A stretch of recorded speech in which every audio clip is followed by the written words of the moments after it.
हिंदुओं और सिखों में कोई अंतर नहीं था। महाराजा रणजीत सिंह का जो फ्लैग है उसमें देवी की तस्वीर सेंटर में है और एक तरफ हनुमान है, एक तरफ कार्तिकेय है। मैं अपने सिर पर आलू को रख कर, चूंकि मेरे बाल नहीं थे तो साफा बांधता था, तो दिल में ही कभी नहीं आया कि हम अलग हैं। गुरु नानक देव जी हिंदू परिवार में जन्मे क्षत्रिय थे, तो ये बात भी हमें स्वीकार करने की जरूरत है। हर हिंदू परिवार ने अपने बड़े बेटे को सिख बनाया है।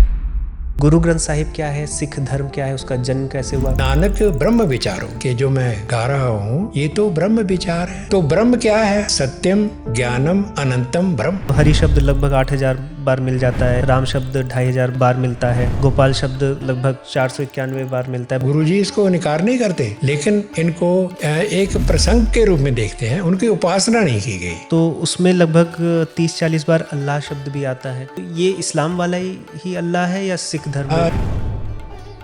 ये जो परंपरा है केश बढ़ाने की और पगड़ी बांधने की, ये क्या गुरु नानक देव जी के समय से ही प्रारंभ हो गई थी या पहले शुरू से तो हिंदू भी पगड़ी बांधते थे। हमारे ये जो हिंदू और सिख के बीच में कहीं ना कहीं एक दरार आई है, पहला इवेंट क्या मानते हैं जिसने इस चीज को ट्रिगर किया? 84 की जो घटना है, मैंने तो खुद देखा है। उन दिनों में मैं दिल्ली यूनिवर्सिटी में प्रोफेसर था। 3 घर छोड़ के हमारे भी घर में आग लगा दी थी। हमारे घर के बिल्कुल साथ में ही एक गुजर था डेयरी वाला, वो लठ लेके खड़ा हो गया, पहले मेरे से लड़ो। हिंदू वो तो हमें बचाने के लिए आ गया है। हम अपने से ज्यादा सिखों पर गर्व करते हैं, और ये पंजाब में पिछले कुछ समय से हम देख रहे हैं कि क्रिश्चियन कन्वर्जन्स बहुत तेजी से बढ़ रहे हैं। लेकिन अपने धर्म को कब से ये सिख छोड़ने लगे?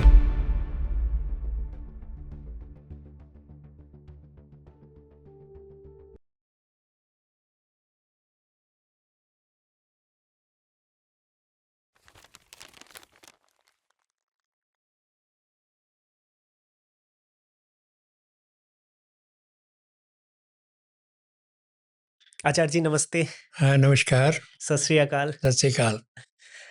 सबसे पहले मैं आपका आभार व्यक्त करूंगा कि आपने समय निकाला। आचार्य जी, हम हाइपर क्वेस्ट पर धर्म दर्शन की लगातार चर्चा करते आए हैं, और ज़्यादातर चर्चाएं सनातन धर्म दर्शन के अराउंड होती हैं। और जैसे कि भारतीय दर्शनों की आप बात करेंगे तो आस्तिक दर्शन, नास्तिक दर्शन, और फिर सनातन धर्म की ये जो धारा है उसमें फिर बौद्ध धर्म, जैन धर्म और सिख पंथ जो है, अ, ये हमारे हिंदू धर्म को बनाते हैं, एक तरह से हम ये बोल सकते हैं। तो मैं चाहता था कि चैनल पर अब हम बौद्ध धर्म, जैन धर्म और सिख पंथ पर या धर्म पर हम गहरी चर्चा करें। अभी आप देखिए कि जब से हम इंटरनेट और सोशल मीडिया के इस एरा में आ गए हैं, तो नैरेटिव्स बहुत जल्दी-जल्दी बिल्ड होते हैं। कब कोई आप किसी भी धर्म पर कुछ आक्षेप लगा दें या किसी पंथ पर कुछ बोल दें, लड़ा दें, बहुत आसानी से हो जाता है। और विगत कुछ दिनों में, पिछले 6 महीने, साल भर में मैं जब इंटरनेट पर देखता हूँ कि कोई हिंदू सिख का मज़ाक उड़ा रहा है या कोई सिख हिंदू का मज़ाक उड़ा रहा है, तो मैं रिलेट ही नहीं कर पा रहा था। रीज़न बीइंग कि बचपन मेरा एक सिख मोहल्ले में गुज़रा है। एक सिख कॉलोनी थी। मेरे घर से आप समझ लीजिए कि 1 किलोमीटर भी नहीं होगा, मुश्किल से 200-300 मीटर पे गुरुद्वारा था। गुरु तेग बहादुर स्कूल था, आज भी वो वहाँ होगा। और मेरे सामने एक ज्ञानी जी रहते थे, होम्योपैथी की उनकी वो भी थी। और मेरे घर में एक रेंट पर एक सिख परिवार रहता था। तो बचपन से मैं सिखों के बीच में था। इतना प्रेम था, इतना लगाव था कि मैं उनके घर में रहता था, और मैं अपने सिर पर वो आलू होती है तो आलू को रख कर, चूँकि मेरे बाल नहीं थे, बहुत अच्छा। तो साफा बांधता था। मोहल्ले में सिख बच्चों के साथ खेलना हुआ, गुरुद्वारे में सेवा देना हुआ, वहाँ जाकर प्रसादा बोलते थे, हलवा खाते थे। तो कभी ऐसा दिल में ही कभी नहीं आया कि हम अलग हैं। आज आप ट्विटर उठा लेंगे तो 50 तरह की चीज़ें आती हैं। सबसे बड़ी सौभाग्य की बात ये है कि आप की जो आयु है, जो अनुभव है, और जो पिछले 50 वर्षों से आप गुरु ग्रंथ साहिब पर, सिख धर्म पर, हिंदू धर्म पर, सनातन धर्म दर्शन पर जो आपका रिसर्च है, तो एक-एक पहलू पर हम बात करेंगे। दर्शन पर भी करेंगे, सामाजिक परिस्थिति पर भी करेंगे, आज क्या हमें आवश्यक है समझना, इस पर भी बात करेंगे। सबसे पहले हम इसी पर प्रारंभ करेंगे कि आपकी स्टडी है। बहुत से आज के बच्चे हैं, हिंदू बच्चों को लीजिए चाहे सिख बच्चों को लीजिए, वो ना गुरु ग्रंथ साहिब पढ़ रहे हैं, ना वेद पढ़ रहे हैं।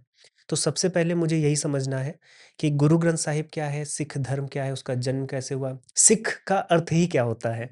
तो इस पर थोड़ा-सा ले चलिए इतिहास में।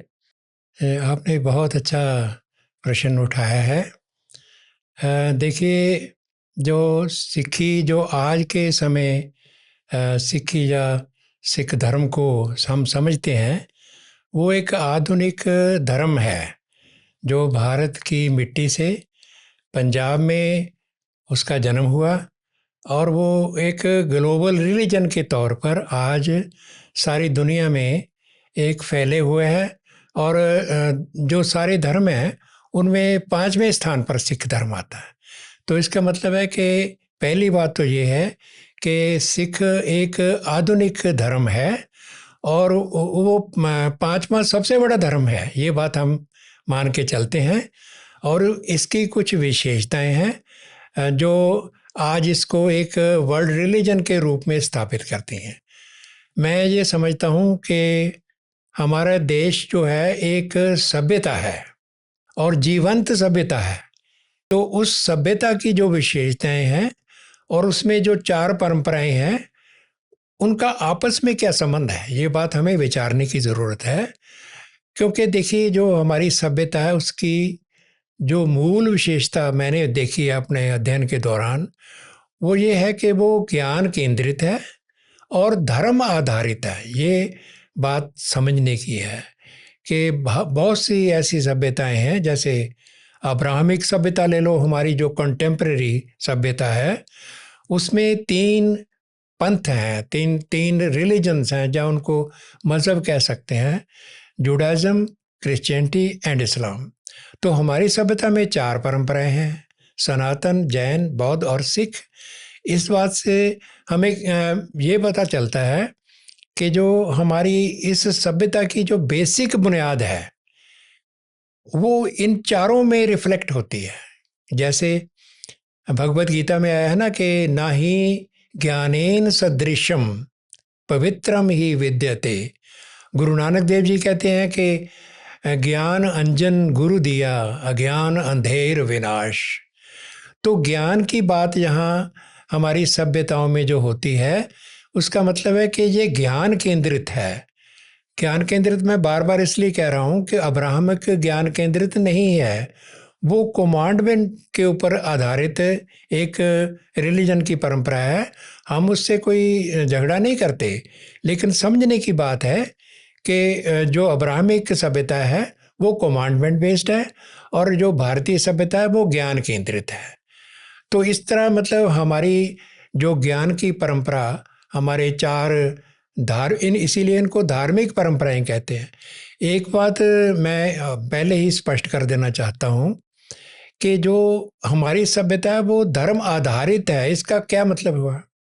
इसका मतलब ये है कि धर्म हमारे लिए एक मॉरल ऑर्डर है, हमारे लिए कोई रिलीजन नहीं है धर्म। और इसकी जो परिभाषा ही देख लीजिए, संस्कृत में आता है कि धारयति इति धर्म, कि जो धारण करता है वो धर्म है। गुरु नानक देव जी इस बात को अपने अंदाज में कहते हैं कि तौल धर्म दया का पूत, संतोख थाप रखिया जनसूत। कि भाई धर्म तो वो बैल है, मिथिकल बल्द है, जिसको हमारी लोक परंपरा में एक समझाने की बात आती है। वो बैल है जिसके सींगों पर ये दुनिया, ये समाज टिका हुआ है। और वो पुत्र किसका है?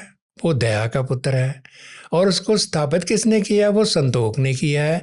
तो मतलब यहाँ धर्म की जो परिभाषा आती है वो अपने आप स्पष्ट है कि वो दया और संतोख, ये दोनों मॉरल वैल्यूज़ हैं।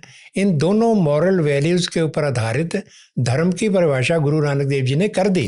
दया हम दूसरे पर करते हैं और संतोख अपने ऊपर करते हैं।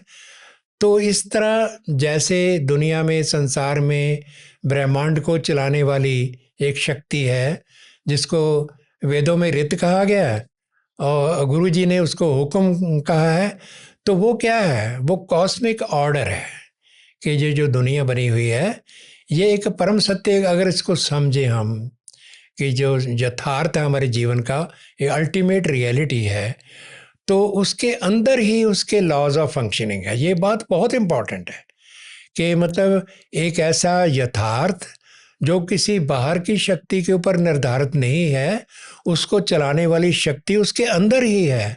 वो कॉस्मिक ऑर्डर के रूप में है, ब्रह्मांड का एक विधान है जो इस सारी सृष्टि को संचालित करता है। ये तो बहुत वैज्ञानिक चिंतन वाली बात हुई।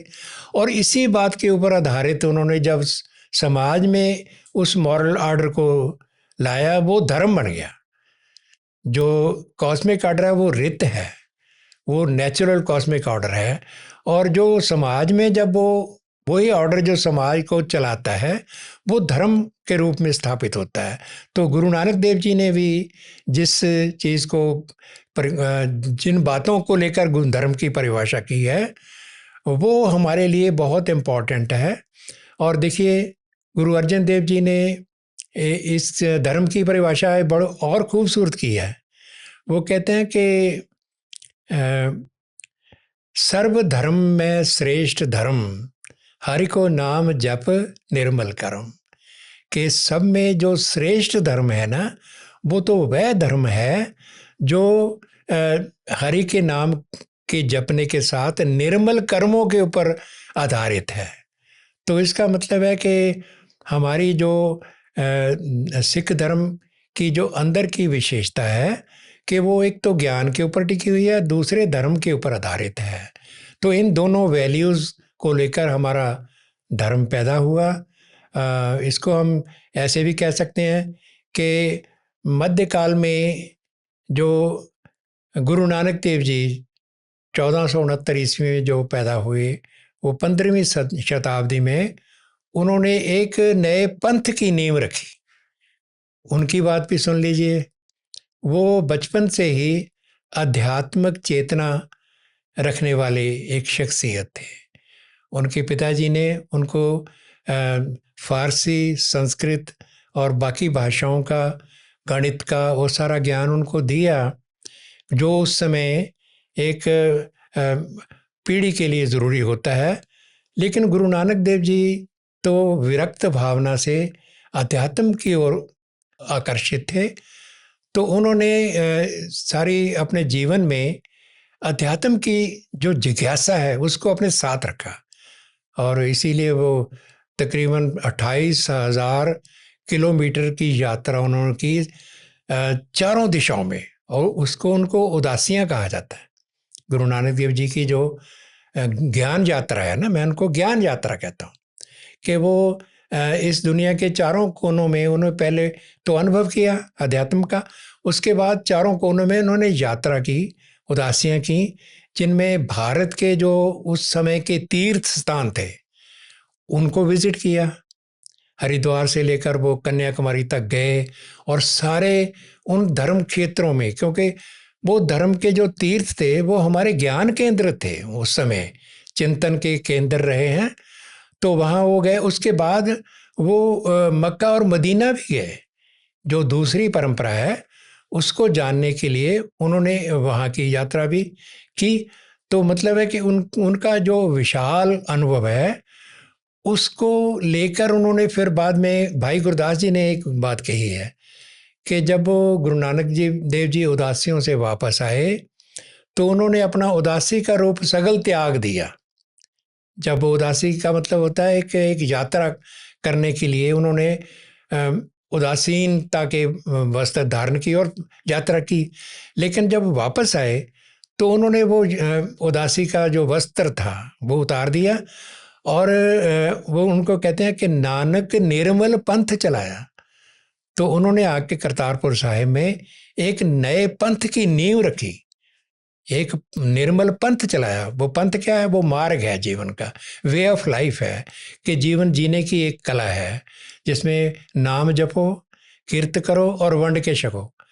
उन्होंने बड़ी सिंपल सी बात लोगों को के मन में डाली कि तुम्हारा काम है नाम जपने का मतलब है कि जो अल्टीमेट रियलिटी है उसकी चेतना अपने उसका स्मरण करो, कि अगर हम दुनिया की जो अल्टीमेट रियलिटी है उसके जो तत्व को अपने अंदर को चितारते रहेंगे तो हमारी चेतना एक ब्रह्मांड के साथ समस्वर हो जाएगी।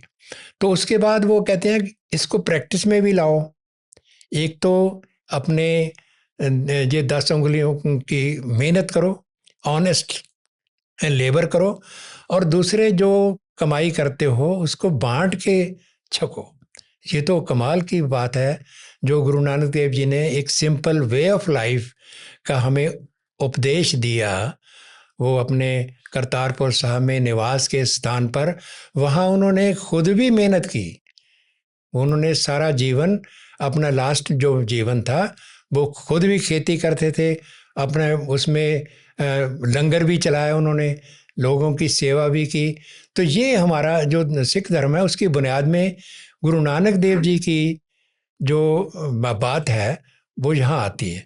गुरु नानक देव जी ने तो शुरुआत कर दी, बाद में जो उनके बाद में 9 गुरु और रहे हैं, तो उन गुरुओं का भी एक योगदान है जो सिख पंथ को विकसित करने में, एक संस्था के रूप में आगे चलाने में। उन्होंने जो गुरु नानक देव जी ने एक पंथ की नींव रखी थी उसको संस्था के रूप में विकसित किया, क्योंकि बाकी के संतों ने नहीं किया, कईयों ने, दादू ने भी किया है, कबीर जी ने भी थोड़ा कोशिश की, लेकिन गुरु नानक देव जी ने इसको एक संस्था के रूप में किया कि ताकि जो विचारधारा उन्होंने अपने जीवन में ग्रहण किया उसको समाज में आगे प्रचलित किया जाए। गुरु ग्रंथ साहिब की रचना को देख लीजिए आप, कि गुरु ग्रंथ साहिब 5वें गुरु अर्जन देव जी ने आदि ग्रंथ के रूप में एक संकलन हमें दिया, यहाँ से वो संस्था बनती है। गुरु नानक देव जी ने भी जब वो अपनी उदासियों में गए तो उन्होंने अलग अलग संतों की जो वाणी है वो एकत्र की। वो कहा जाता है वो अपने साथ रखते थे उनकी वाणी, जहाँ जहाँ भी गए उन्होंने वो वाणी भी इकट्ठी की, उसका अध्ययन भी किया, उसको अपने साथ भी रखा। तो गुरु अर्जन देव जी के समय वो सारी वाणी जो हमारे देश के कोने कोने से जो भक्त हैं, संत हैं, जिसमें नामदेव जी हैं महाराष्ट्र में, और जयदेव जी हैं बंगाल में, और उत्तर प्रदेश से कबीर जी हैं, रैदास हैं, तो हमारे बहुत से जो भक्त हैं उन सब की वाणी उन्होंने एकत्र करके एक ग्रंथ तैयार किया। तो उसको वो जो भक्त हैं ना, वो उन्होंने एक चॉइस की कि उन्होंने एक कसवट्टी या एक टच स्टोन रखा कि जो निर्गुण धारा के भक्त हैं उनकी वाणी एकत्र की, कि जो इस संसार की विश्व धारा को निर्गुण रूप में, निर्गुण निराकार रूप में स्वीकार करते हैं, उन भक्तों की वाणी ली, सगुण भक्तों की नहीं ली। ये उनकी अपनी विशेष बात। तो उन्होंने ये वाणी इकट्ठी करके जो एक ग्रंथ तैयार किया, तो ग्रंथ को मैं एक दूसरे रूप में भी देखता हूँ। एक तो है कि बाद में इसको गुरु गोविंद सिंह जी ने इसमें अपने पिता गुरु तेग बहादुर जी की वाणी शामिल करके उसको कंप्लीट रूप दिया और उसको कहा कि ये गुरु ग्रंथ साहिब है, क्योंकि उन्होंने कहा कि मेरे बाद किसी देहधारी गुरु को गुरु मानने की ज़रूरत नहीं, बल्कि इस ग्रंथ की वाणी को ही गुरु मानिए।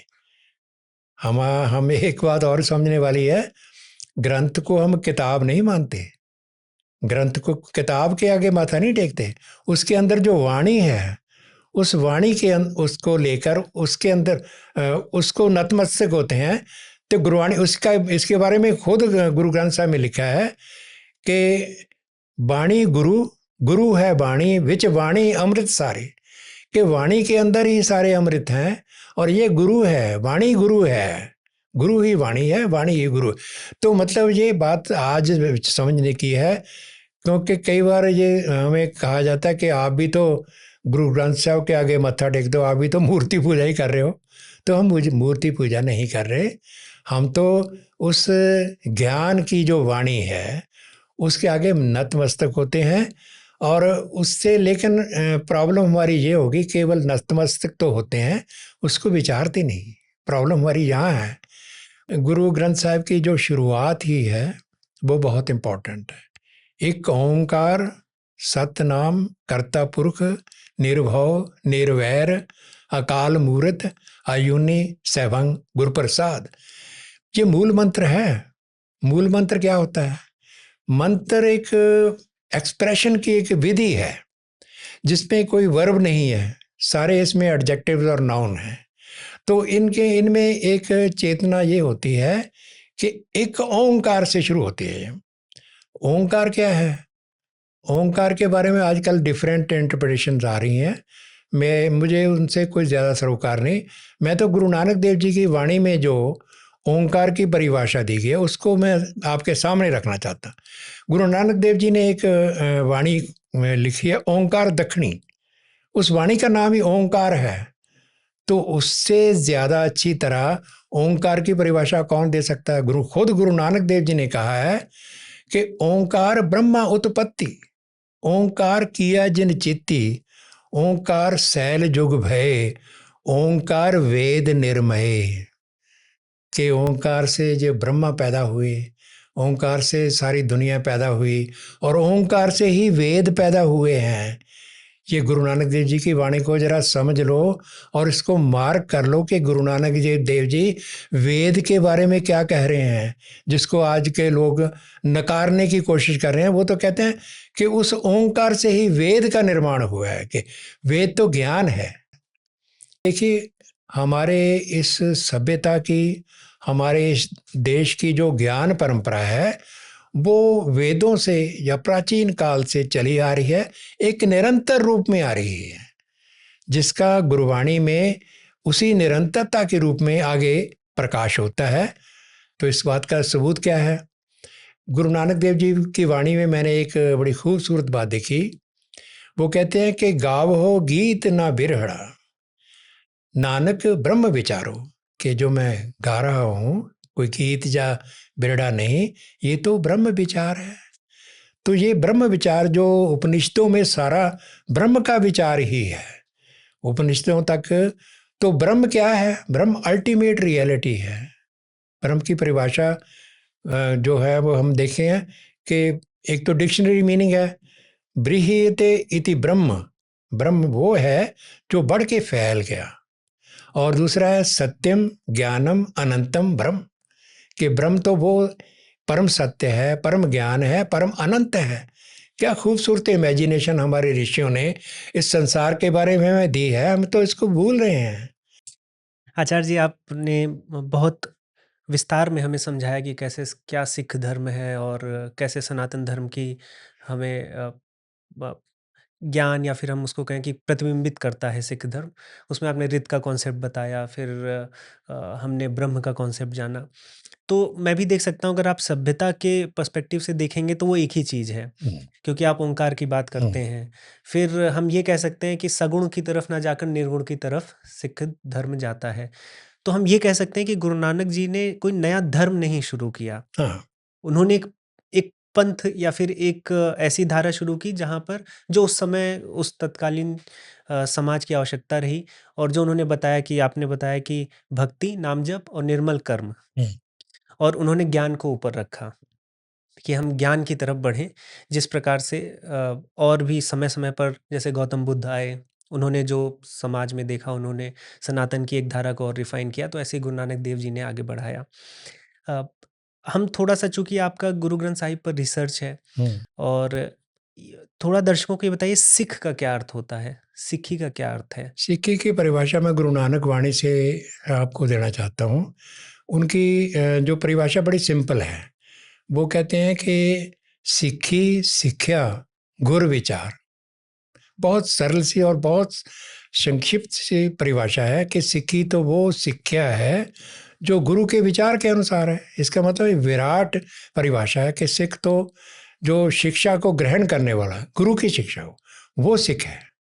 वो सिख है। इसमें सभी आ जाते हैं जो गुरु की शिक्षा के ऊपर चलते हैं। चलते हैं। गुरु ग्रंथ साहिब, जैसे आपने बताया कि आप गुरु ग्रंथ साहिब को साक्षात गुरु ही मानते हैं। हाँ, वैसे अगर हम सनातन धर्म में भी देखें और मूर्ति पूजा की बात करें, तो कॉन्सेप्ट यही है कि कण-कण में ईश्वर है, आपको ईश्वर तत्व तक ही जाना है। यदि आप अज्ञान की चपेट में आ गए और आप मूर्ति को ही ईश्वर मान लिए, तो मूर्ति पूजा तो फिर खराब ही हो जाएगी। और वही कॉन्सेप्ट हमें सिख धर्म में दिख रहा है कि आप पुस्तक की पूजा नहीं कर रहे हैं, ग्रंथ की पूजा नहीं कर रहे हैं, ग्रंथ में जो ज्ञान है। तो सनातन धर्म में भी मूर्ति पूजा में ये समझना चाहिए दर्शकों को कि जिस ईश्वर तत्व पर चिंतन है वो हम मूर्ति के माध्यम से कर रहे हैं, या उस मूर्ति कण-कण में ईश्वर है, इसलिए हम ये मूर्ति पूजा करते हैं। यहाँ पर चूँकि आपका गुरु ग्रंथ साहिब पर रिसर्च है, आपने पीएचडी भी की है। गुरु ग्रंथ साहिब में थोड़ा ले चलिए, जैसे कि मेरे चैनल के माध्यम से अभी वेदों का क्या वर्गीकरण है, क्या संरचना है, क्या संहिता पाठ है पार्ट है, या फिर उसमें फिर आरण्यक, ब्राह्मण, उपनिषद क्या हैं? और भी जो धर्म के ग्रंथ हैं, धर्म सूत्र हैं, या फिर आप मान लीजिए पुराण है, इतिहास है, सनातन धर्म के विषय में पता है। सिख धर्म में हमें एक गुरु ग्रंथ साहिब दिखती है। गुरु ग्रंथ साहिब के अंदर क्या-क्या विषय हैं? कितनी भाषाओं में लिखा है? या फिर जैसे वेदों को हज़ारों वर्षों में कई ऋषियों ने मंत्र दृष्टा रहे हैं, तो गुरु ग्रंथ साहिब को जैसे आप बता रहे हैं 10 गुरु हैं, तो क्या अलग-अलग गुरुओं ने उसमें कुछ एडिशन भी किया है? तो गुरु ग्रंथ साहिब के ग्रंथ के विषय में अंदरली बताइए। जो संरचना है उसकी बात है। हाँ, हाँ। देखिए, गुरु अर्जन देव जी ने जब पहला संकलन पेश किया तो उन्होंने 5 गुरुओं की वाणी, अपने 4 पहले गुरुओं की वाणी अच्छा। भी थी उनको, और उसके साथ-साथ भारत के कोने-कोने से जो संत और भगत थे उनकी वाणी भी शामिल की, और उसके साथ-साथ भट्टों की वाणी भी शामिल की। 11 भट्ट है उसमें, 15 संत हैं और 4 सिख हैं जिनकी वाणी गुरु ग्रंथ साहिब में है। तो कुल मिलाकर 36 महानुभावों की वाणी गुरु ग्रंथ साहिब में है। 15 भक्तों की, 11 भट्टों की, जो कश्मीर के पंडित और भट्ट थे, उनकी जो गुरु की संगत में आके गुरुओं के गुणगान करते थे, और उन्होंने भी अपनी वाणी लिखी है, उनको भी गुरु ग्रंथ साहिब में शामिल किया गया। और फिर कुछ 4 जो गुरु घर के जो शिष्य थे, जैसे मर्दाना है जो दूसरे हैं, तो उनकी वाणी भी ली, जो 4 उन लोगों की वाणी भी। तो ये 36 लोगों की जो वाणी है उससे गुरु ग्रंथ साहिब बना है। तो मतलब ये इसको बात समझ लिए कि केवल सिखों गुरुओं की वाणी नहीं है। तो ये सारे उस समय के जो संत हैं वो सनातनी हैं। केवल इसमें बाबा फरीद को छोड़कर, बाबा अच्छा। फरीद भी एक सूफी फकीर थे, और वो मुसलमान, केवल मुसलमान नहीं, सूफी मुसलमान हैं। तो गुरु अर्जन देव जी ने सूफीज़म को स्वीकार किया है। तो एक इस तरह में एक और भी है, वो भी मुसलमान है लेकिन वो संत हैं। तो एक कबीर जी हैं, वो तो सांझे हैं, वो सिख भी कबीर हैं। जी की भी वाणी है इस कबीर की भी गुरु ग्रंथ वाणी साहिब बहुत में। बड़े आकार की वाणी है। मतलब इसमें 3 जो मुस्लिम संतों की वाणी है, बाकी के 12 जो सनातन संतों की वाणी है, उसमें तो कोई शक नहीं। जयदेव, नामदेव, सदना, वो सारे सनातन भक्त हैं। उसमें तो कोई कोई फर्क नहीं किया जाता था। ये तो आज की बात है ना, कि हम इसको कहते हैं कि ये नहीं नहीं, ये तो हमारे नहीं। भाई ये सारे तो भारत के ही वो लोग थे जो ज्ञान का चिंतन कर रहे थे। करते थे। और उसमें देखो, ये है तो ये निर्गुण धारा के कवियों की वाणी है, लेकिन सरगुण को अस्वीकार नहीं करती। सरगुण का अनादर नहीं किया गया गुरबाणी में। वो एक शब्द आता है कि सरगुण आप, निर्गुण आप, सरगुण भी ओही, कला तार जिन सगली मोही। कि निर्गुण भी वो आप ही है और सरगुण भी वो आप ही है, जिसने एक कला धारण करके सारी दुनिया को मोहित कर लिया। इसका मतलब निर्गुण, सरगुण, निराकार, ये इसको स्वीकार किया गया है। लेकिन ये बात और है कि गुरु ग्रंथ साहिब की जो वाणी है वो निर्गुण ही के रूप में ही हमें मिलती है। वो खुद सरगुण भक्तों की उपासना नहीं करती, लेकिन उनको नफरत भी नहीं करती, उनको स्वीकार करती है। इसीलिए वो कहते हैं, तन तन तू माता देव की, जय ग्रह कृष्ण कमलापति। वो मतलब राम और कृष्ण जो सगुण भी हैं और जो निर्गुण राम हैं, वो दोनों ही गुरु ग्रंथ साहिब में मिलेंगे आपको, कि रमैया राम भी है और दशरथ पुत्र राम भी है। लेकिन ये सारे जो शब्द हैं ये एक प्रसंग में आते हैं। जैसे ब्रह्मा, विष्णु और महेश की बात भी आती है इसमें, कि ब्रह्मा विष्णु महेश उपाय। मतलब गुरुजी इसको इनकार नहीं करते, लेकिन इनको एक प्रसंग के रूप में देखते हैं, उनकी उपासना नहीं की गई। हमारी कमाल की बात यह है कि गुरु ग्रंथ साहिब में देवी देवताओं को नकारा नहीं गया, लेकिन उपासना भी नहीं की। ये बहुत सटल सा अंतर है। इसीलिए सिख देवी देवताओं की पूजा नहीं करते, लेकिन उनको प्रसंग के अनुसार मानते हैं। गुरु जी खुद मानते हैं। वो कहते हैं कि गुरु ईश्वर गुरु गोरख ब्रह्मा गुरु पार्वती माई, कि मेरा गुरु जो है ना वो गुरु ईश्वर गुरु ईश्वर गुरु गोरख ब्रह्मा गुरु पार्वती माई, वो तो पार्वती को भी गुरु मानते हैं। तो मतलब उनको कोई परहेज नहीं है। जो हमारे सनातन की जो भाषा है, परम उस ब्रह्म को के लिए जो लोक जीवन में प्रचलित है, उनको गुरु ग्रंथ साहिब की वाणी में भी हरि, राम, दामोदर, कृष्ण, मुरार, ये सारे शब्द उसमें आते हैं। लेकिन इनकी उपासना की बात नहीं है, इनका प्रसंग समझाने के लिए हमें दिया गया। आचार्य जी, जैसे अभी तक हमने जितनी भी बात की है तो मोस्टली हमने समानता ही देखी है, चाहे वो आप निर्गुण ब्रह्म की बात करें, सगुण में भी भले उपासना की बात नहीं है, लेकिन ससम्मान आपको गुरु ग्रंथ साहिब में हम स्टडी भी किए थे तो हरि शब्द लगभग 8,000 बार मिल जाता है, श्री राम शब्द 2,500 बार मिलता है, गोपाल शब्द लगभग 491 बार मिलता है, ब्रह्मा विष्णु महेश जी के बारे में आपने बताया। तो कभी-कभी ऐसे भी आक्षेप उठते हैं या वीडियोस दिखती हैं जहाँ पर बोला जाता है कि ये रामकृष्ण हिंदुओं वाले नहीं हैं, ये सिख धर्म के रामकृष्ण हैं और ये फिर वो निर्गुण निराकार में जाते हैं। तो आपने ये स्पष्ट किया कि प्रसंग हैं, कथा कहानियाँ हैं, लेकिन वो उनसे सीखने के लिए है, उनकी उपासना करने के लिए हाँ, बिल्कुल। गुरु ग्रंथ साहिब में नहीं है। अ, समानताओं में जैसे हमने निर्गुण ब्रह्म की उपासना की बात की, अभी आपने बहुत ढेर सारे महावाक्य या फिर वैदिक वाक्य बताए जो ब्रह्म को परिभाषित करते हैं और कुछ वैसी ही बात हमें गुरु ग्रंथ साहिब में दिखती है। बहुत लगभग मुझे लग रहा है कि लगभग सब कुछ ही समानता है। तो वो क्या डिफ़रेंस था जो ये एक नई लहर उठी सिख पंथ की, ये मुझे समझना है। इसका एक कुछ तो ऐतिहासिक, डिफरेंसेस हाँ रहे हाँ, होंगे। ठीक, ये बहुत अच्छा क्वेश्चन है। आज हम जिसके शिकार हैं ना, अलगाववाद के, ये इसकी जड़ें हैं। आज से 150 साल पहले मैक्स आर्थर मैकालफ ने 6 वॉल्यूम में हिस्ट्री ऑफ सिखिज्म लिखा था। उसकी तो कई लोगों ने बड़ी प्रशंसा भी की है और उसको अच्छा मानते हैं कि पहली बार उन्होंने अंग्रेजी में सिख धर्म के बारे में एक समझने वाली बात दुनिया देशों को दी। वो ठीक है, लेकिन उसने उसकी एक बात समझने की है। वो तो पहले ब्रिटिश एडमिनिस्ट्रेटर था। तो अंग्रेज़ों ने बड़ी चालाकी के साथ उस एडमिनिस्ट्रेटर को एक काम दिया कि सिखी को आप हमें समझाओ। कारण क्या था?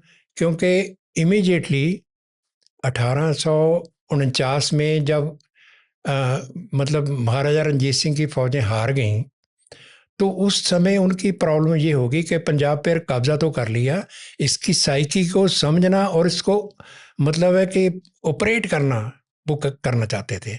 वो इनको कंट्रोल करना चाहते थे, क्योंकि महाराजा रंजीत सिंह की जो फौज थी उनको अपने काबू में रख के अपने हित में वर्तना उनके लिए बड़ी इम्पॉर्टेंट थी। इसलिए उन्होंने ये काम किया कि कुछ लोगों को उन्होंने डिफाइन करने की कोशिश की और वो यहीं से अलगाववाद शुरू होता है। पहली बार उन्होंने डी हिंदुआइज किया सिखे को। मैं इसी क्यों कहता हूँ कि महाराजा रंजीत सिंह तक हिंदुओं और सिखों में कोई सामाजिक तौर पर कोई कम्युनिटी के लेवल पर कोई अंतर नहीं था। महाराजा रंजीत सिंह का जो फ्लैग है ब्रिटिश म्यूज़ियम में पड़ा है, आप उसको देख लीजिए। महाराजा रंजीत सिंह का झंडा कैसा था, वो उसमें देवी की तस्वीर सेंटर में है और एक तरफ हनुमान है, एक तरफ कार्तिकेय है।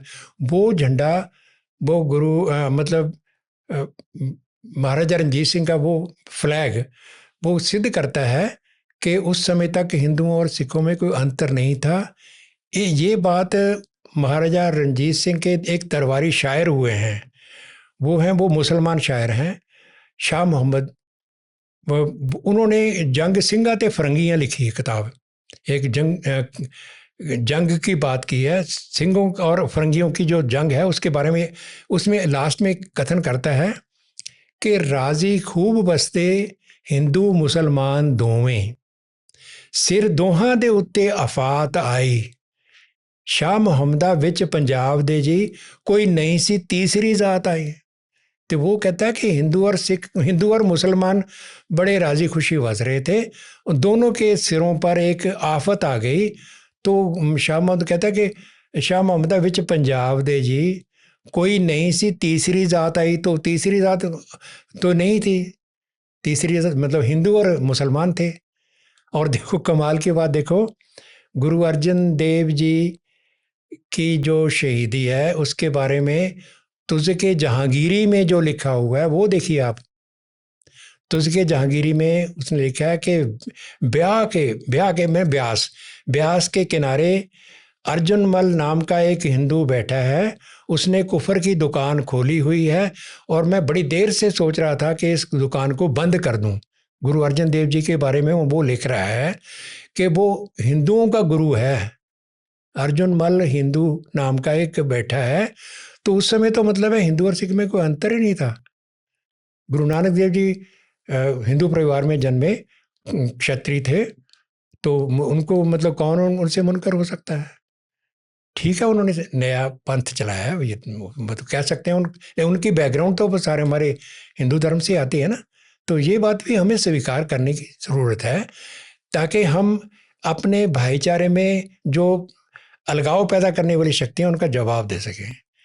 आज जो हमारे देश की विरोधी जो टुकड़े टुकड़े गैंग के लोग हैं ना, असल में ये एजेंडा उनका है। वो जो 71 में भारत ने पाकिस्तान के टुकड़े किए थे, वहाँ उसी से आईएसआई की पॉलिसी बन गई थी कि वो हिंदुस्तान को 1000 कट्स देना चाहता था। तो उन्होंने देखा कि सिखों को जो बॉर्डर के पास स्टेट है, इनको अगर अलग कर दें मेन स्ट्रीम से तो हमारा काम चल जाएगा, और हम उसी में फंस गए। और मतलब है कि हम अलग हैं, लेकिन हमारा जो अलग कौम नहीं है, अलग पंथ है। कौम का मतलब है कि नेशन ही अलग है, उसके लिए तो फिर मुल्क मांगेंगे जैसे कि खालिस्तान मांग रहे हैं।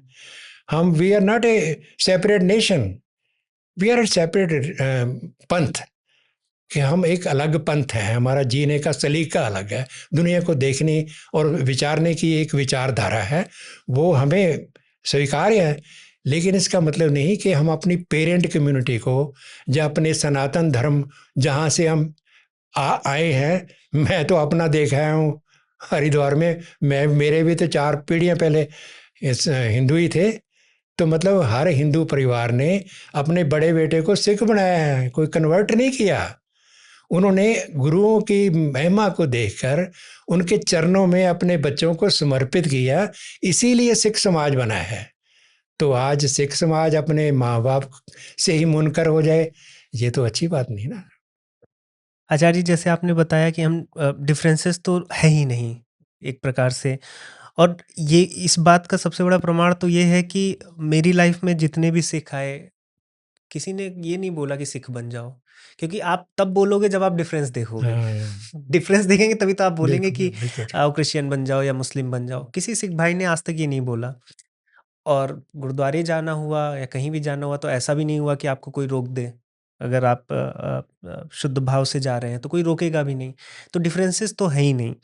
अ, इस पर हम आएंगे कि जो हमें पंथ में डिफरेंसेस दिखते हैं, जैसे पगड़ी पहनना हुआ या कृपाण लेते हैं या और भी जो चीज़ें हैं, वो कैसे आया, उसका भी इतिहास दर्शकों को हमें बताना है। उसके पहले एक इम्पॉर्टेंट चीज़ ये पूछना चाहता हूँ कि क्या गुरु ग्रंथ साहिब में कुछ इतिहास भी मिलता है उस समय का? क्योंकि अभी आप बता रहे हैं अभी का जो इंटरप्रिटेशन है वो तो लोग अपने प्रोपेगेंडा के हिसाब से कर रहे हैं। क्या गुरु ग्रंथ साहिब में इतिहास पक्ष भी है? ऐसे है कि ये बहुत अच्छी बात आपने पूछी है।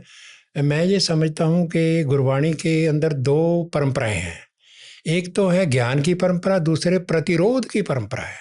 अच्छा। ये दोनों परंपराएं गुरु साहिबान के जीवन में और उनकी जो वाणी है उनमें ये दोनों परंपराएं मिलती हैं कि उन्होंने अपने समय के जो हमारे परंपरा का जो बेहतरीन ज्ञान था उसके साथ अपना निरंतरता का रिश्ता जोड़ा। वो अद्वैत वेदांत की जो धारणाएं हैं उनको स्वीकार करते हैं। वो कहते हैं, जैसे गुरु नानक देव जी कहते हैं, आत्म में राम, राम में आत्म, चीनस गुर विचारा।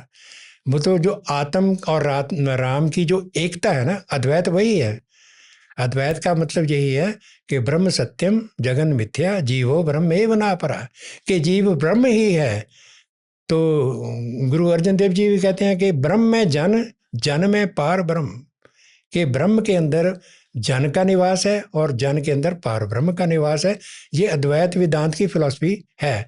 लेकिन मैंने दूसरी जो परंपरा है ना, जिसको आज समझा नहीं जा रहा, इतिहास की बात आपने की थी ना, वो ये है कि जो सिक्खी है ना, ये गुरु अर्जन देव जी के जो बलिदान के बाद भक्ति से शक्ति में तब्दील होनी शुरू हो जाती है। अच्छा। कारण है कि जब हाँ, मुगलों ने किया, तो फिर गुरु गोविंद सिंह जी का एक कथन मैं आपको सामने रखना चाहता हूँ। वो कहते हैं कि बाबे के बावर के दो, आप करे परमेश्वर सो।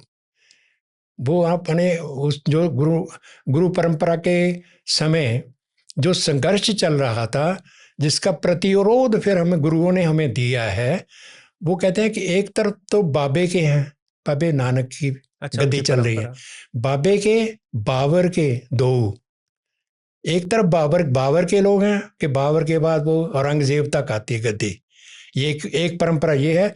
एक तरफ गुरु नानक से गुरु गोविंद सिंह तक, ये दो परंपराएं हैं उस समय के भारत की। और आप करे परमेश्वर, जो परमेश्वर चाहेगा वही होगा। तो मतलब कहने का है कि जो सिक्खी की और गुरबाणी की जो दूसरी इसके अंदर परंपरा है, वो प्रतिरोध की परंपरा है। वो गुरु नानक देव जी से ही शुरू हो जाती है, इतिहास में आती है। वाणी केवल आध्यात्मिकता नहीं है, इसमें जो सामाजिक और ऐतिहासिक सरोकार भी छुपे हुए हैं। यही तो फर्क है हमारी। बाकी जो संतों की वाणी है ना, बाकी वो इतिहास में ज़्यादा नहीं जाते, पर गुरु जाते हैं। क्योंकि गुरु नानक के समय जब वो एमनाबाद ठहरे हुए थे भाई लालो जी के घर में, तो बाबर का हमला हुआ। बाबर के हमले में जो तबाही हुई, उसको गुरु नानक देव जी ने अपनी आंखों से देखा, महसूस किया, और उसके बारे में एक वाणी लिखी है। उसको बाबर वाणी कहते हैं। बाबर वाणी के 4 शब्द हैं जो इस सारी घटना को एक वाणी के रूप में करते हैं। उसकी एक लाइन कहती है कि खुरासान खसमाना किया, हिंदुस्तान डराया। कि जो बाबर आया है ना, इसने खुरासान के ऊपर कब्जा करने के बाद हिंदुस्तान को डराया है। आप कमाल देखिए कि बाबर ने हमला तो उस समय एमनाबाद के ऊपर किया, जो पंजाब में है, पर गुरुजी पंजाब के ऊपर हमला नहीं कह रहे, वो कहते हैं हिंदुस्तान के ऊपर हमला किया उसने। इसका मतलब है कि गुरु साहबान का पहले दिन से ही, गुरु नानक देव से ही हिंदुस्तान के साथ सरोकार है, क्योंकि हिंदुस्तान उनके लिए एक देश नहीं, एक सभ्यता है। तो बाहर की जो आक्रमणकारी आते हैं, वो हमारे देश की, जो हिंदुस्तान की जो सभ्यता है, उसको डिस्ट्रॉय करने की बात कर रहे हैं। तो गुरु नानक देव जी ने इसीलिए कहा कि आपे दोष न देई करता, जमकर मुगल चढ़ाया। कि ये मुगल को जमदूत बनाकर वो कहते तो परमात्मा से गिला कर रहे हैं कि खुरासान खसमाना किया, हिंदुस्तान डराया, आपे दोष न देई करता, जमकर मुगल चढ़ाया। कि जमदूत बना के मुगल को चढ़ा दिया है। तो मतलब है कि गुरु नानक देव जी से एक प्रतिरोध की बात, और उनको फिर जेल में डाला गया। गुरु नानक देव जी का साखी में आता है, उनको बाबर ने कैद कर लिया, क्योंकि उन्होंने एक जालिम हाकिम के खिलाफ आवाज़, प्रतिरोध की भाषा बोली थी। और फिर वो आगे भी चलती है कि राजेशी मुकद्दम कुत्ते, वो तो अपने समय के जो राजे थे उनको शेर कह रहे हैं, राजेशी मुकद्दम कुत्ते, उनके जो कर्मचारी हैं वो कुत्ते की तरह हैं। तो चाकर नेंदा पाए कहो, रात पे तो कुत्तियां चट जाओ। तो मतलब है कि वो तो अपने समय की जो सारी डिसइंटेग्रेशन हो रहा है हमारे धर्म का, जो अधर्म की ताकतें फैल रही हैं, उनको गुरबाणी में उन्होंने बड़ी खूबसूरत अंदाज में पेश किया है। तो मतलब है कि जो मुगल हैं, उनकी जो आलोचना उन्होंने अपनी वाणी में की है, वो प्रतिरोध का स्वर है हमें। उन्होंने अलग अलग रूपों में अपने समय के जो थे, और अपने लोगों की भी की उन्होंने। हमारे देश के जो क्षत्रिय वर्ग था, वो अपनी भूमिका को भूल चुका था। गुरु नानक देव जी ने उसको भी नहीं बख्शा। अपने खुद भी खत्री हैं।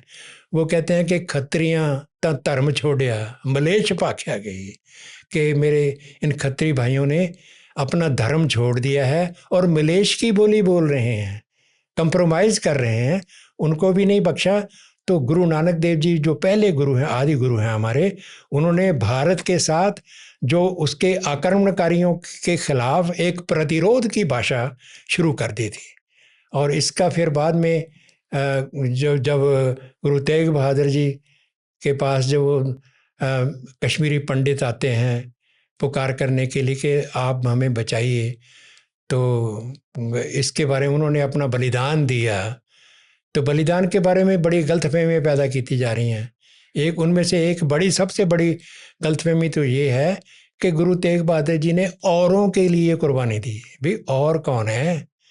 गुरु गोविंद सिंह जी खुद अपने पिता की कुर्बानी के बारे में कहते हैं कि तिलक जंजूर राखा प्रभु ताका, कीनो बडो कलू में साका, साधन हेत इति जिन करी, शीस दिया पर सी न उचरी, धर्म हेत साका जिन किया, शीस दिया पर सिरण न दिया। तो मतलब वो तो कहते हैं कि उन्होंने कुर्बानी दी है धर्म के लिए। तो धर्म किसी दूसरे का अपना है नहीं, ये धर्म है हमारा धर्म ही है, हमारी संस्कृति का मेन टच स्टोन था। तो गुरुजी ने बेशक वो कश्मीरी पंडितों के कहने पर, फरियाद करने पर बलिदान तो दिया है ना उन्होंने। और उनके साथ जो भाई मतीदास, भाई सतीदास, भाई दयाला जी, जब वो औरंगजेब उनको के पास जाते हैं तो पहले गुरुजी को भयभीत करने के लिए उनको कहा जाता है, भाई मतीदास, सतीदास और दयाला जी को, कि या तो इस्लाम कबूल कर लो या फिर यातनाएं सहने के लिए तैयार हो जाओ। उनको गुरु तेग बहादुर जी के नज़रों के सामने बड़ी क्रूरता से जब उनको आरे से चीर कर, रुई में लपेट कर और उबलती हुई देग में डालकर उनको शहीद किया जाता गया, तो गुरु तेग बहादुर जी को डराने के लिए किया गया, लेकिन वो डरे नहीं। इशू क्या था? यहाँ पंडितों की बात भी नहीं आती।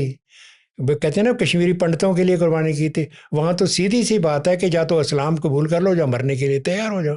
तो धर्म उन्होंने नहीं छोड़ा, अपने धर्म के लिए कुर्बानी दी।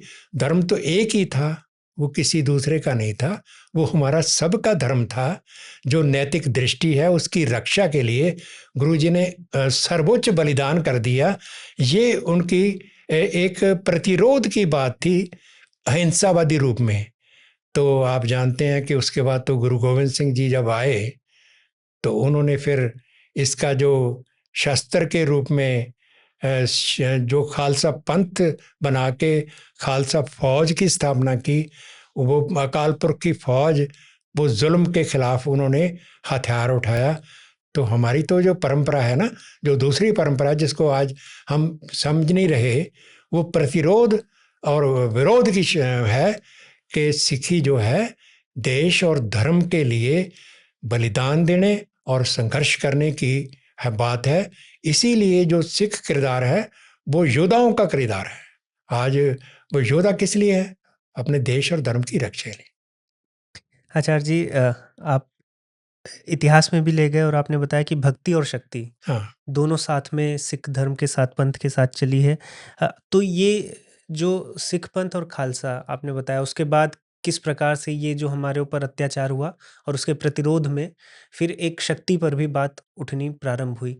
तो ये जो परंपरा है केश बढ़ाने की और पगड़ी बांधने की, ये क्या गुरु नानक देव जी के समय से ही प्रारंभ हो गई थी, या ये जो आज हम देखते हैं कि सिख भाई पगड़ी बांधते हैं, वो कब से? नहीं, ये इसमें ऐसे है कि पहले शुरू से तो हिंदू भी पगड़ी बांधते थे। अच्छा। मुगलों ने उनको पगड़ी बांधने से उन्होंने मना किया था, घोड़े की सवारी करने से मना किया था, नगारा बजाने के लिए मना किया था। तो गुरु गोविंद सिंह जी ने विरोध के रूप में कहा कि मैं इनको नगारा भी बजाऊंगा, मैं घोड़े भी की सवारी भी करूंगा। उन्होंने विरोध के रूप में किया। ये बात है, ये ठीक है कि सारे गुरु ग्रंथ साहिब में केशधारी और नॉन केशधारी का कोई फ़र्क नहीं है। अच्छा। उसमें जो सिख को सिख बनाया है ना, उसमें केशधारी की शर्त नहीं है।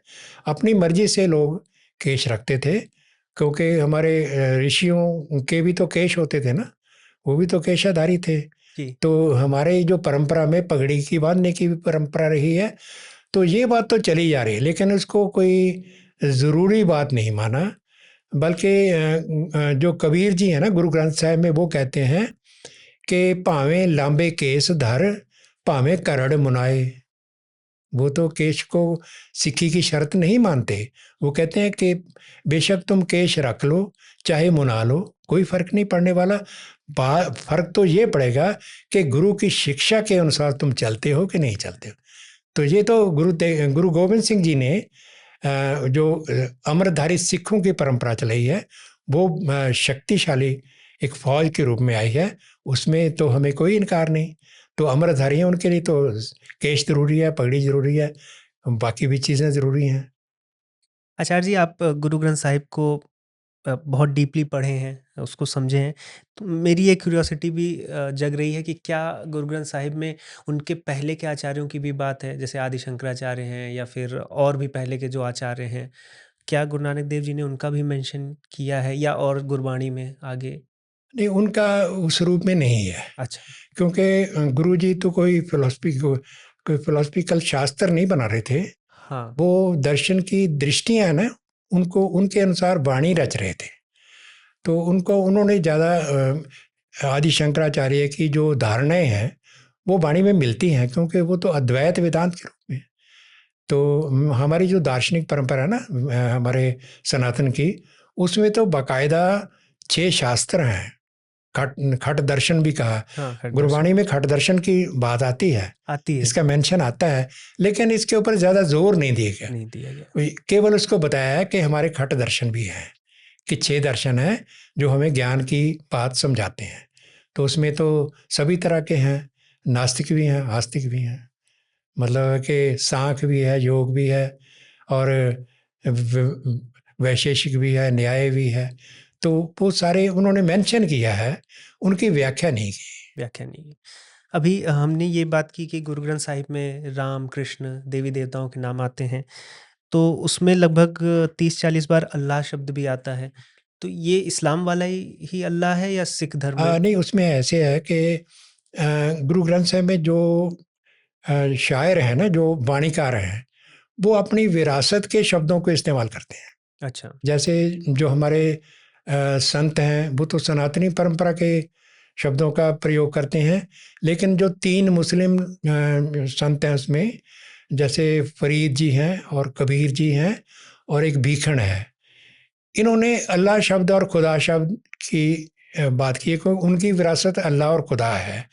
लेकिन उनके जवाब देने वाले, जो उनके उनके अनुसार ही कुछ रचनाओं में गुरु नानक देव जी और गुरु अर्जुन देव जी, इन्होंने भी अल्लाह और शब्द की इस्तेमाल किए। जैसे कोई बोले राम राम, कोई खुदाए, कोई सेवे गुसैया, कोई अल्लाहे। लेकिन वो जनरल रूप में आता है। जो अल्लाह जो मतलब इस्लाम में कहा गया ना, वैसे अल्लाह की बात नहीं। क्योंकि हमारा जो ब्रह्म है ना, उसमें अल्लाह आ सकता है, अल्लाह में ब्रह्म नहीं जा सकता, क्योंकि कंसेप्चुअली कंसेप्चुअली, हाँ। वो अल्लाह की जो कॉन्सेप्ट है ना, वो तो एक अदर गॉड की है। वो ऐसे गॉड की है जो दूर है। हमारा तो हमारे भीतर है, हमारे अंदर भी है, हमारे बाहर भी है। तो हमारी जो ब्रह्म की अवधारणा है, वो ब्रह्म, वो अल्लाह के अनुसार नहीं। गुरुओं ने क्या किया है कि अल्लाह को परिभाषित किया है ब्रह्म के रूप में। अच्छा, हाँ, परिभाषा ही बदल हाँ, दी है। परिभाषा उनकी जो ब्रह्म की क्वालिटीज़ हैं ना, उनके अनुसार उन्होंने कहा है कि अल्लाह को भी उसी रूप से देखें कि पंज नवाजा वक्त पंज पंजे पंजा नौ। जो नवाज की बात भी वो रीडिफाइन करते हैं। उसको मुसलमान नहीं मानेगा कि हमारी नमाज ये होती है वो। लेकिन गुरुजी, अगर गुरुजी ने कहा है कि जनेऊ ऐसा होना चाहिए, दया कपा संतोख सूत जत गंडी सत वट, ए जनेऊ जियो का ध्याई तपा दिखात, कि मेरे को ये डाल कि अगर ये जनेऊ नैतिक कदरों कीमतों वाला है, वो मैं उसको धारण करने के लिए तैयार हूँ। इसी तरह वो इस्लाम वालों को कहते हैं कि पंज नवाजा वो पंच पांच की जो नवाजें हैं ना, वो कैसी होनी चाहिए, नैतिक कदरों कीमतों वाली होनी चाहिए, उनके अनुसार नहीं। तो मतलब है कि हमारे जो गुरु हैं ना, वो दोनों परंपराओं को अपने रूप में परिभाषित करते हैं। उनको चिंता नहीं है कि वो क्या समझते हैं। वो मक्के में जाके गुरुजी तो मक्के की तरफ पैर करके सो रहे थे। तो काजी कहता है, ये आप तो ये क्या कर रहे हो, मक्के की तरफ पैर क्यों? वो कहते हैं जहाँ मक्का नहीं है वहाँ कर दो। तो कहते हैं कि मक्का घूम गया, मक्का नहीं घूमा, उनकी फिलॉसफी। मति जो घूम गई कि भाई जो परमात्मा है वो तो सब तरफ है, एक तरफ नहीं है। तो गुरुजी तो ड्रामेटिक अंदाज से लोगों के भ्रम को दूर करते थे, उनका तो मिशन ही यही था। आचार्य जी, हमने इतिहास पर सिख धर्म के और किस प्रकार से भारत पर सिख धर्म का प्रभाव रहा, और बहुत अच्छे से चर्चा की है। थोड़ा-सा हम आधुनिक परिप्रेक्ष्य में भी आ जाते हैं। तो अभी जो हम अलगाववाद देखते हैं, कुछ दरारें देखते हैं, मनमुटाव देखते हैं, और कुछ इश्यूज़ अभी बाहर भी देखने को मिलता है, खालिस्तान का भले इश्यू हो। तो आपको क्या लगता है, ये जो हिंदू और सिख के बीच में एक एक कहीं न कहीं एक दरार लाने का या तो एक प्रयास किया गया है या जो आई है?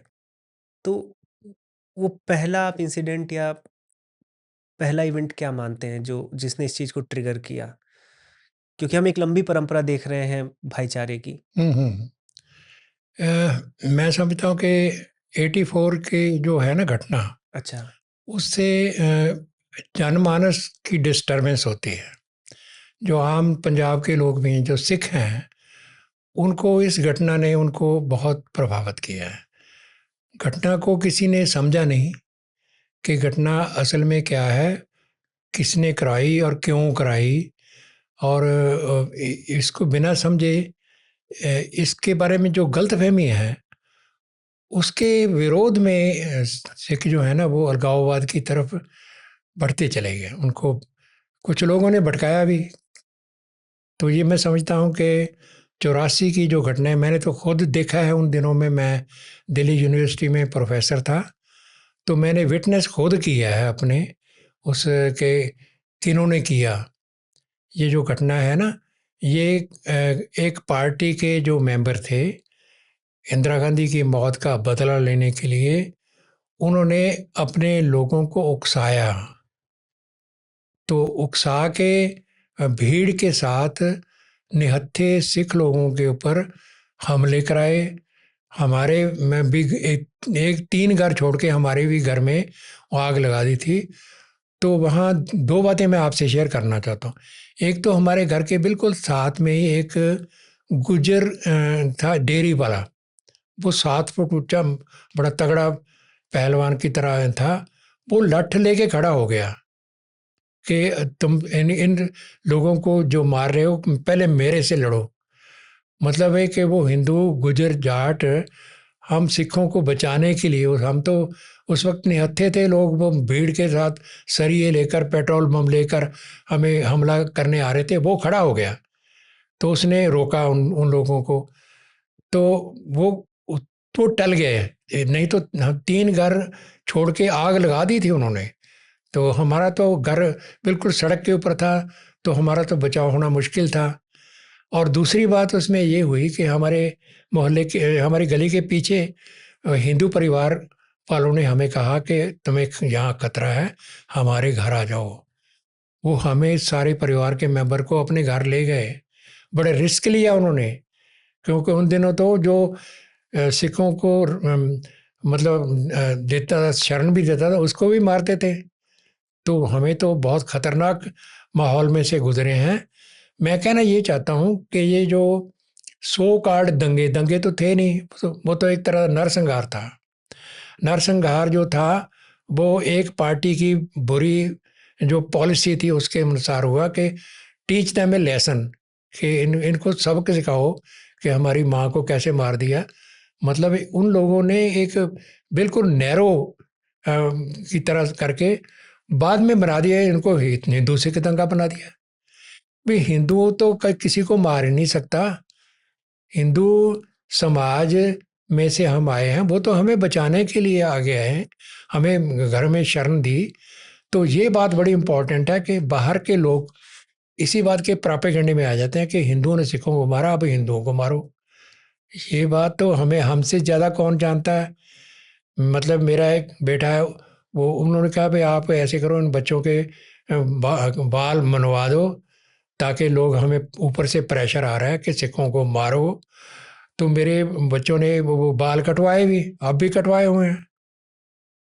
तो मतलब है कि हमारा तो ये उस समय का जो एक्सपीरियंस है वो बहुत खतरनाक है। लेकिन हमें तो हिंदू परिवारों ने बचाया है, हमें हिंदू परिवार ने मारा नहीं है। ये बात इम्पोर्टेंट है, समझने वाली है। मैं किसी के कहने में आकर नहीं बात कह रहा, अपने एक्सपीरियंस से कह रहा हूँ। एक बार जब आपका, क्योंकि देखिए इसमें सरकार इन्वॉल्व्ड है, उस समय की जो भी पॉलिटिकल परिस्थिति थी, तो एक बार आपका ट्रस्ट हट जाता है कि भारत की सरकार ही हमारे पीछे लग गई है। तो मैं समझ सकता हूँ कि सिखों के मन में देश और देश क्या है, सरकार देश को चला रही है, तो ये दोबारा विश्वास आना कि नहीं ये देश है हमारा, हमारे ऊपर अत्याचार नहीं होगा, इसको आने में कितना समय लगा? इसको मैं समझता हूँ कि मोदी जी और हमारी जो प्रेजेंट गवर्नमेंट है ना, ये बहुत अच्छा काम कर रही है। इस बात को समझने की ज़रूरत नहीं है, मैं उनका गुणगान नहीं करना चाह रहा। लेकिन उन्होंने क्या किया कि सिखों को मेन स्ट्रीम का हिस्सा मान लिया है। मैं जो मोदी जी की सबसे बेहतर बात मुझे लगती है, वो गुरुओं को और हमारे जितने साहिबजादों को और हमारे ग्रंथ को वो अंदर से मतलब उनको उनके मान देते हैं। और ये सारी दुनिया जानती है, योगी जी हैं, वो अपने सिर पे गुरु ग्रंथ साहब की भीड़ लेकर अपने निवास स्थान पे प्रकाश कराते हैं। ये कुछ लोग तो कहते हैं ये ड्रामा कर रहे हैं, उनको ड्रामा करने की क्या ज़रूरत है। वो तो भारत के हमारे सिख समाज को अपना अंग मानते हैं और उसकी रक्षा करने के लिए लोगों को समझा रहे हैं कि ये अपने ही लोग हैं, अलग से नहीं है। पिछली गवर्नमेंट ने इनको दुश्मन दिया था कि उनको हमारा उनमें नारा सुनाऊं आपको, सरदार गदार। जो सरदार है वो गदार है।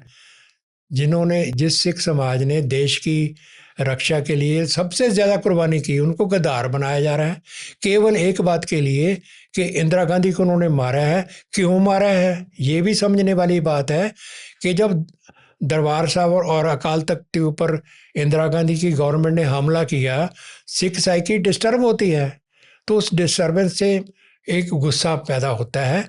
तो उन्होंने मतलब हमारी तो ये परंपरा रही है कि सुक्खा सिंह और मेहताब सिंह, जिन्होंने अमृतसर के दरबार साहब में उसको खुदवा दिया था, उनका सिर ला के लेके आए थे वो सुक्खा सिंह और मेहताब सिंह।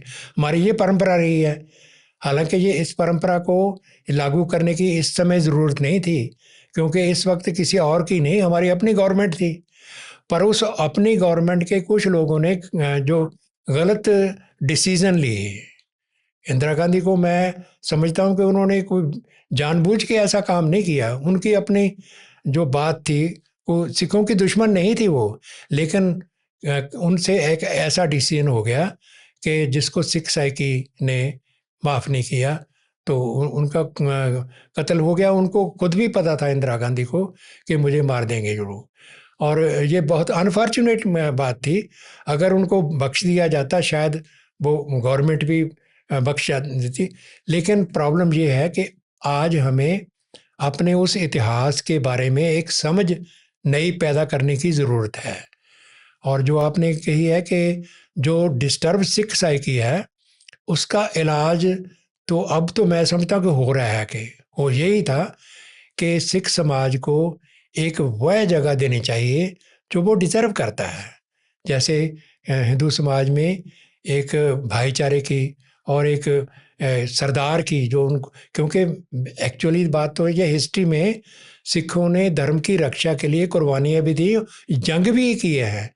तो मोदी गवर्नमेंट ये समझ रही है, और आज नहीं तो कल सिख साइकी आखिर में इस बात को रियलाइज़ करेगी कि जो हमारी प्रेजेंट गवर्नमेंट है वो सिखों की दुश्मन नहीं है। आपने ये बोला कि मोदी जी, योगी जी लगातार ये हार्मनी को बनाने के लिए, सिख धर्म को मेन स्ट्रीम करने के लिए प्रयास कर रहे हैं। तो हमें ऐसी न्यूज़ क्यों मिलती है कि खालिस्तान जो है वो मोदी जी के अगेंस्ट है? यानी वो ऐसे है ना कि उन्होंने एक नैरेटिव ये बनाया हुआ है कि वो एक्चुअली तो वो एजेंट हैं। मतलब ये बात लोग मानने की ज़्यादा नहीं कोशिश करते। असल में जो तो लोगों ने जो दूसरे देशों के जो भारत को तोड़ना चाहते हैं ना, उन ताकतों के वो हथकंडे हैं। तो वो ऐसे यत्न करते ही रहेंगे। और उनका जो समर्थन करने वाले लोग हैं उनको तो पता ही नहीं है। उन्होंने कभी गुरु ग्रंथ साहब नहीं पढ़ा पढ़ा धर्म की रवायतों को नहीं समझा कि हमारा धर्म कहाँ से शुरू हुआ, कैसे हुआ, उसका भारत के साथ रिश्ता क्या है। हमारा सारा हिंदुस्तान तो हमारा सिखों का जो हमारा देश है बुरे, केवल वो दो दो मतलब दो आब नहीं है हमारा, केवल एक छोटा सा इलाका। वहाँ तो हमारे ट्रक भी खड़े नहीं हो सकते। हमें जो वो छोटा सा इलाका नहीं चाहिए खालिस्तान बनने के लिए, जबकि पूरा देश हमारा पूरा ही देश। है। मोदी जी और योगी तो ये कहते हैं भाई तुम्हारा ये सारा तुम देश है, तो उसमें वो तो हमें मान देते हैं। और आपने भी अभी एक घटना जो बताई थी कि आप दक्षिण के एक मंदिर में गए थे, हम्म। तो वहाँ पर ये लिखा था कि नॉन नॉन हिंदूज आर हाँ, नॉट वो अलाउड। ऐसे कि मैं आज से कोई 20-25 साल पहले की बात है। 82 में गए थे हम, ऑलरेडी टूर पे गए थे। तो वहाँ हम ज़्यादातर सिख थे लोग। तो साउथ में एक मंदिर में हम दर्शन करना चाहते थे। तो वहाँ लिखा हुआ था non Sikhs are not allowed inside. Non Hindus. हाँ, नॉन हिंदूज, हाँ। नॉन हिंदूज। तो हमने पंडित जी को बुलाया। मैंने कहा पंडित जी, ये आपने यहाँ लिखा है कि non Hindus are not allowed, तो हमारे बारे में क्या विचार है।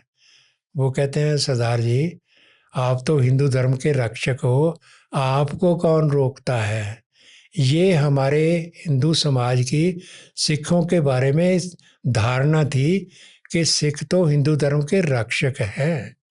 आज भक्षक कौन बना रहा है इनको, रक्षक को भक्षक क्यों बना रहा है, इसके पीछे बड़ा इतिहास है।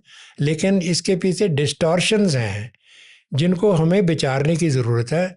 मैं जो कह रहा हूँ मेरी बात मत मानो, आप खुद अब देखो, एनालिसिस करो कि सिख कम्युनिटी का पूरा इतिहास क्या है, इसकी फ़िलॉसफी क्या है, इसकी जो विरासत क्या है ज्ञान की और प्रतिरोध की, फिर बात समझ में आएगी। और आचार्य जी, मेरे लिए भी बहुत शॉकिंग हो जाता है क्योंकि एज अ हिंदू हम हिंदू धर्म पे जितना गर्व करते हैं, मुझे ये कहने में कोई सेकंड थॉट नहीं होगा कि हम सिख धर्म पे उससे ज़्यादा करते हैं, जी। डेफिनेटली। और लेकिन अभी भारत में बहुत ढेर सारी समस्याएं हम देखते हैं जहाँ क्रिश्चियन कन्वर्जन्स हो रहे हैं, मुस्लिम कन्वर्जन्स हो रहे हैं। ऐसे में चलिए हिंदुओं को तो ये बोल दिया जाता है कि ये जाति में बटे हुए हैं, इनमें एकता नहीं है, इसलिए गरीब हैं तो ये चावल ले लिए तो क्रिश्चियन बन गए या मुस्लिम बन गए। लेकिन जब हम ये देखते हैं कि एक सिख धर्म छोड़कर मुस्लिम बनता है या सिख क्रिश्चियन बनता है, तो हम शॉक रह जाते हैं क्योंकि हम, जैसा कि मैंने बताया, हम अपने से ज़्यादा सिखों पर गर्व करते हैं। और ये पंजाब में पिछले कुछ समय से हम देख रहे हैं कि क्रिश्चियन कन्वर्जन्स बहुत तेज़ी से बढ़ रहे हैं। हाँ। तो इसके पीछे क्या समस्या है? ये तो एक अलग था कि खालिस्तान की समस्या या भारत की सरकार से कोई आक्रोश है। लेकिन अपने धर्म को कब से ये सिख छोड़ने लगे? और इसमें एसजीपीसी और ये तमाम चीज़ें, ये सब जैसे पहले आपने पहली बात शुरू की कि आपको हिंदू होने पर भी गर्व है और सिख होने पर भी, मुझे भी यही है। मैं तो अपने आप को सनातनी सिख कहता हूँ। तो मैं तो ये समझता हूँ कि जो हमारे ऋषि परंपरा ने जो ज्ञान दिया है, मैं उसको के ऊपर भी गर्व करता हूँ। मैं इसीलिए मैं कहता हूँ कि मैं सनातनी होने पर भी गर्व महसूस करता हूँ और सिख होने पर भी गर्व महसूस करता हूँ, क्योंकि दोनों ही परंपराएं हमारी हैं। मैं तो इनमें कोई अलगाव देखता नहीं, क्योंकि मैं गुरु ग्रंथ साहब की वाणी को पिछले 60 साल से पढ़ रहा हूँ।